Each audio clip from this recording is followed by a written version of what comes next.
ఇక cross voting పైనే కమలం ఆశలు. హైదరాబాద్ ఎమ్మెల్సీ ఎన్నికల్లో బీజేపీ ద్విముఖ వ్యూహం.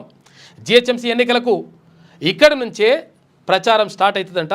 ఇతర పార్టీల కార్పొరేటర్లు తమతో టచ్లో ఉన్నారని చెప్పేసి మైండ్ గేమ్ ఆడుతూ ఉంది భారతీయ జనతా పార్టీ అంట. మజ్లిస్కు ఓటు వేయాలని కాంగ్రెస్ నిర్ణయం. ఇవాళ అధికారిక ప్రకటన వెలువడే అవకాశం ఉందంట.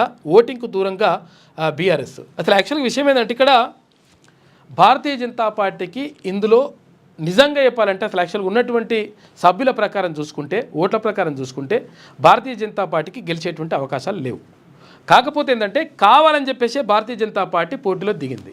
ఎందుకనంటే ఇక్కడ కాంగ్రెస్ పార్టీని అటు బీఆర్ఎస్ పార్టీని ఇరుకున పెట్టాలనేటువంటిది భారతీయ జనతా పార్టీ వ్యూహం. ఎందుకంటే ఒకవేళ ఇప్పుడు ఓవైసీకి సంబంధించి అంటే ఇక్కడ ఏది ఇప్పుడు వీళ్ళు ఉన్నది కదా ఏది మజ్లిస్ పార్టీకి సంబంధించి కూడా ఏదైతే మజ్లిస్ పార్టీకి కూడా పూర్తి స్థాయిలో ఓట్లు లేవు ఇక్కడ. ఇట్లా లేకపోతే మరి ఎప్పుడు ఎట్లయితుంది? మరి ఇక్కడ మ్యాజిక్ ఫిగర్ ఎంత ఉన్నది?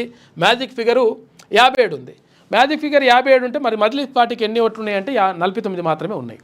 కాంగ్రెస్ పార్టీకి కూడా ఓట్లు లేవు. తర్వాత ఇక్కడ బీఆర్ఎస్ పార్టీకి కూడా ఓట్లు లేవు. భారతీయ జనతా పార్టీకి కూడా గెలిచన్ని ఓట్లు లేవు. మరి ఈ పరిస్థితుల్లో ఏం చేయాలంటే డైరెక్ట్గా మనం ఇచ్చేస్తే డైరెక్ట్గా మజ్లిస్ వాళ్ళు ఏకగ్రీవంగా ఎన్నికైపోతారు.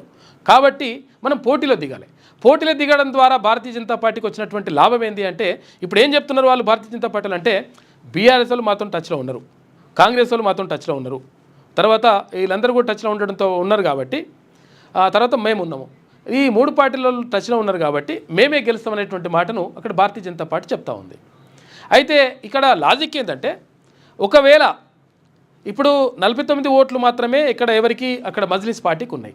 అక్కడ కావాల్సిన ఓట్లు ఎంత? 57 ఓట్లు కావాలి. 57 ఓట్లు కావాలంటే ఇక దాదాపు ఇంకా 8 ఓట్లు కావాలి. మరి ఇప్పుడు అట్లా కావాల్సినప్పుడు మరి ఇంకా మిగతా ఓట్లు మరి ఎక్కడి నుంచి వస్తాయి అంటే కాంగ్రెస్ పార్టీనే లేకపోతే ఇంకే ఇతర పార్టీలని ఇవ్వాలి. అప్పుడు కాంగ్రెస్ పార్టీ మేము మద్దతు తెలియజేస్తున్నామని చెప్పేసి చెప్తున్నట్టుగా తెలుస్తూ ఉంది. ఇవాళ ప్రకటించేటువంటి అవకాశం ఉంది. ఇప్పుడు ఏమవుతుంది? మజ్లిస్ పార్టీ తర్వాత కాంగ్రెస్ పార్టీ ఒకటే.